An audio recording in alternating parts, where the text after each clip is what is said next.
नमस्कार दोस्तों, मेरे यानी डॉक्टर मुक्ता टंडन के यूट्यूब चैनल साहित्य आकाश रत्न में आपका स्वागत है।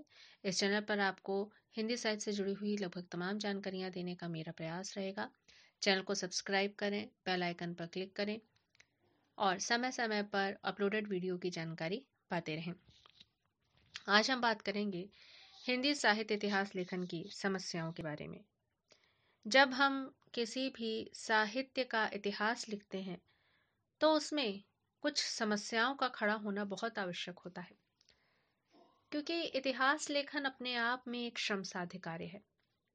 जब सामान्य इतिहास लिखने में ही हमें उस समय के लोगों का, उस समय के तत्वों का बखूबी ध्यान रखना पड़ता है, तो ये तो साहित्य इतिहास लेखन है। इसमें तो हर एक तथ्य, उस तथ्य से जुड़े हुए जो भी हमारे पास जानकारियां हैं, उन्हें सिलसिलेवार ढंग से प्रस्तुत करना ये सबसे बड़ी समस्या रहती है। जब हम हिंदी साहित्य इतिहास लेखन की समस्याओं का मूल्यांकन करते हैं तो सबसे बड़ी समस्या आके खड़ी हो जाती है काल विभाजन की समस्या। यह आप जानते हैं कि आदिकाल के संबंध में जो भी खोजें हुई उसके अनुसार ये कहा जा सकता है कि शौरसेनी, अपभ्रंश और हिंदी अलग अलग भाषाएं नहीं थीं। अपभ्रंश को पुरानी हिंदी ही मानना होगा। यह स्थापना गुलेरी जी ने भी की थी। ऐसी स्थिति में 7वीं शताब्दी से 13वीं शताब्दी तक लिखी गई कृतियों को भी उसी काल में गिना जाना चाहिए। और इस युग में तो कई कवि भी हुए, चाहे वो जैन हो, सिद्ध सामंत हो, नाथ हो, योग धारा से जुड़े कवि हो, डिंगल और पुरानी राजस्थानी के कवि, अवहट्ट के कवि, खुसरो जैसे लेखक, रासो ग्रंथों के चारण कवि, लोक साहित्य से जुड़े लोग जैसे ढोरा मारू का दूरा, गद्य लेखक, विद्यापति जैसे मधुरा भक्ति के कवि, ये लंबी सारणी है। तो व्यवस्थित रूप से जब हम इन कवियों को रखते हैं तो 8वीं शताब्दी से 13वीं शताब्दी के मध्य रख सकते हैं और इन सबको आदिकाल के अंतर्गत माना जा सकता है। वहीं 14वीं शताब्दी से 16वीं शताब्दी तक भक्तिप्रद रचनाएं अधिक हुई, किंतु अन्य विषयों पर भी बहुत कुछ लिखा हुआ। इसीलिए इस दौर को भक्ति काल के नाम से जाना जाता है, क्योंकि ये जो दौर था ये भक्ति काल के नाम से जाना गया। वहीं 17वीं से 18वीं शताब्दी दरबारी और रीति परंपरा से जुड़ी हुई थी, इसी कारण इसे रीतिकाल नाम दिया गया। लेकिन बाद में जो रीति से भिन्न कृतियां मिली उसके आधार पर इसे उत्तर मध्यकाल नाम भी दिया गया। इस संदर्भ में डॉक्टर सूर्य प्रसाद दीक्षित कहते हैं कि मेरे विचार से पूर्व और उत्तर का यह विभाजन कभी उचित नहीं होगा, इसलिए कि भक्ति की प्रवृत्ति इस युग में भी पूरी तरह से विद्यमान रही है। भक्ति आंदोलन भले ही कम हो गया हो, पर भक्तों के संप्रदाय बराबर सक्रिय थे। सूफी, संत, वैष्णव धर्म और विभिन्न विषयों से संबंधित कवि सब 18वीं शताब्दी तक मिले जुले विषयों पर काव्य रचना कर ही रहे थे। इसीलिए मेरी दृष्टि से इन 550 वर्षों के साहित्य को मध्यकाल कहना ही उचित होगा। वहीं 1857 के बाद आधुनिकता का आविर्भाव हुआ और तब से लेके आज तक वो बरकरार है। इनके अतिरिक्त काल विभाजन का कोई दूसरा आधार नहीं हो सकता। प्रवृत्तिगत विभाजन तो बिल्कुल नहीं हो सकता, ऐसा सूर्य प्रसाद दीक्षित जी का मानना है। यह तो हुई पहली समस्या जो काल निर्धारण से जुड़ी हुई है, कि हम जब किसी भी समय सीमा को, किसी भी प्रवृत्तियों को काल के आधार पर बांटते हैं तो हमें ऐसी ही समस्याओं का सामना करना पड़ता है। काल विभाजन की समस्या कोई नई या पृथक समस्या नहीं है। जब से हिंदी साहित्य के इतिहास पर लेखन चालू हुआ है तब से यह काल विभाजन एक समस्या के रूप में उपस्थित है, परंतु यह समस्या हर काल के साथ नहीं है, आदिकाल के साथ विशेष रूप से जुड़ी हुई है, क्योंकि उसके नामकरण का वर्गीकरण पृथक पृथक है। बाकियों के साथ इतना नहीं है, क्योंकि उन समय प्रवृत्त्यात्मक दृष्टिकोण से वो उसी विधा के अंतर्गत लोग लिख रहे थे। इसके पश्चात बारी आती है नामकरण की समस्या की।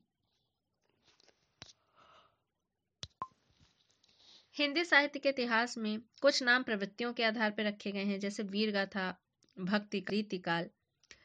कुछ नाम ऐतिहासिक काल विभाजन के अनुसार हैं, जैसे आदिकाल, पूर्व मध्यकाल, उत्तर मध्यकाल और आधुनिक काल।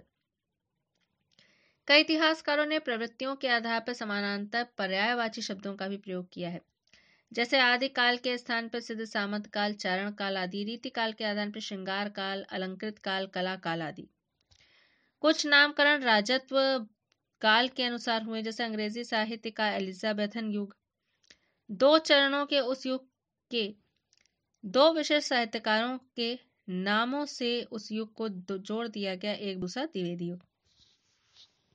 भारतेंदु जी ने बहुत बड़ा प्रवर्तन किया था।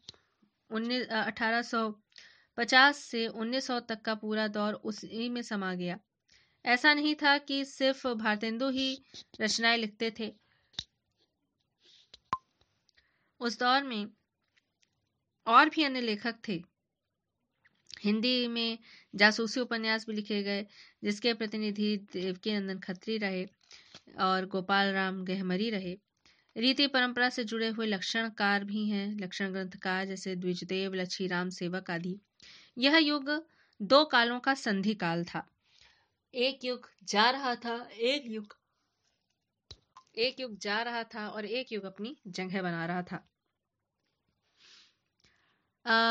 जिन दिनों ये अभियान चल रहा था, उस समय राजस्थानी वीर काव्य परंपरा के प्रसिद्ध कवि सूर्यमल मिश्रण भी काव्य रचना कर रहे थे।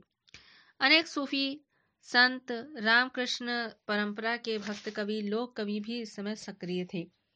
स्वयं भारतेंदु जी के पिता गिरधर जी भी आरंभिक हिंदी नाटकों को लिखने वाले नाटककारों में गिने जाते हैं। इस पर 1826 से हिंदी पत्रकारिता भी चल रही थी। इस बीच कई शब्दकोश, संकलन, व्याकरण ग्रंथ भी निर्मित हुए थे। ये सब भारतेंदु की प्रवर्तन से जुड़े नहीं कहे जा सकते। इन्हें स्वतंत्र स्थान देना आवश्यक होगा। अगला बिंदु अगर देखें तो महावीर प्रसाद द्विवेदी ने हिंदी नागरिक प्रचारणी सभा के साथ हिंदी भाषा के मानकीकरण, खड़ी बोली के परिष्कार इत्यादि पर राष्ट्रव्यापी आंदोलन चलाया। सन 1903 से 1920 तक सरस्वती के संपादक भी रहे। इन वर्षों में इस अवधि को मात्र द्विवेदी युग कहना ही तर्कसंगत नहीं है, क्योंकि और भी अनेक कवि थे और कुछ ऐसे भी थे जो द्विवेदी जी की भाषा नीति से प्रभावित नहीं थे, असहमत थे, जैसे बाल मुकुंद गुप्त, पद्म सिंह शर्मा, मिश्र बंधु, रत्नाकर इत्यादि। इन 2 दशकों की अवधि बहुत ही कम है। 10-20 वर्षों में युग नहीं बदलते, लेकिन कुछ ना कुछ परिवर्तन अवश्य होता है।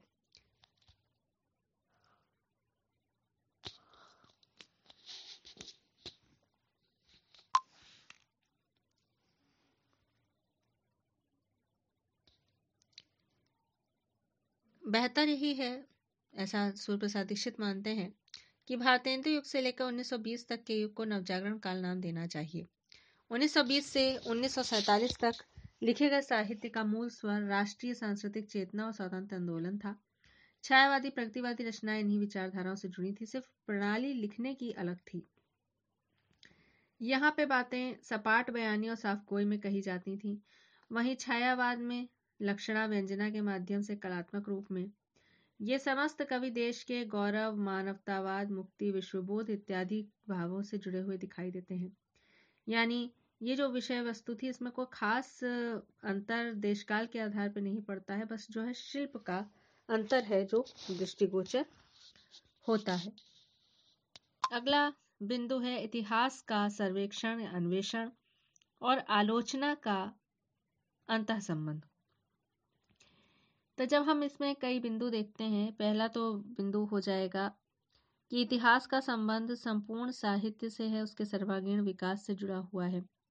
तो इसका जो मूल रूप से है वो कवि, लेखक, संचारकर्मी और संपादक, विचारक, इस क्रम में चलता है।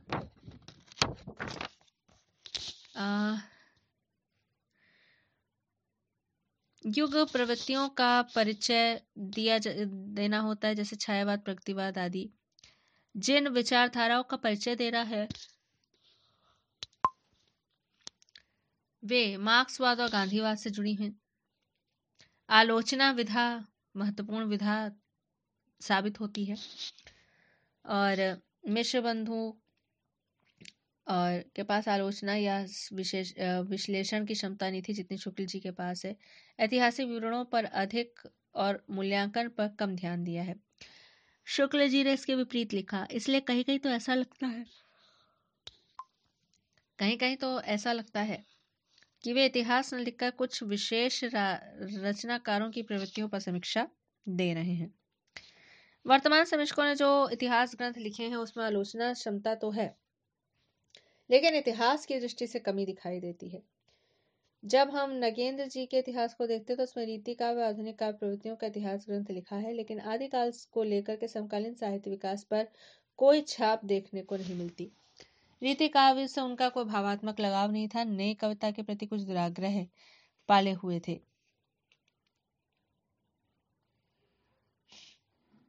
हिंदी साहित्य उद्भव और विकास नामक पुस्तक हजारी प्रसाद जी ने छद्म नाम से लिखी थी और शायद अपनी पहचान छिपाते हुए वे सुंदर साहित्य लिखने के आकांक्षी थे।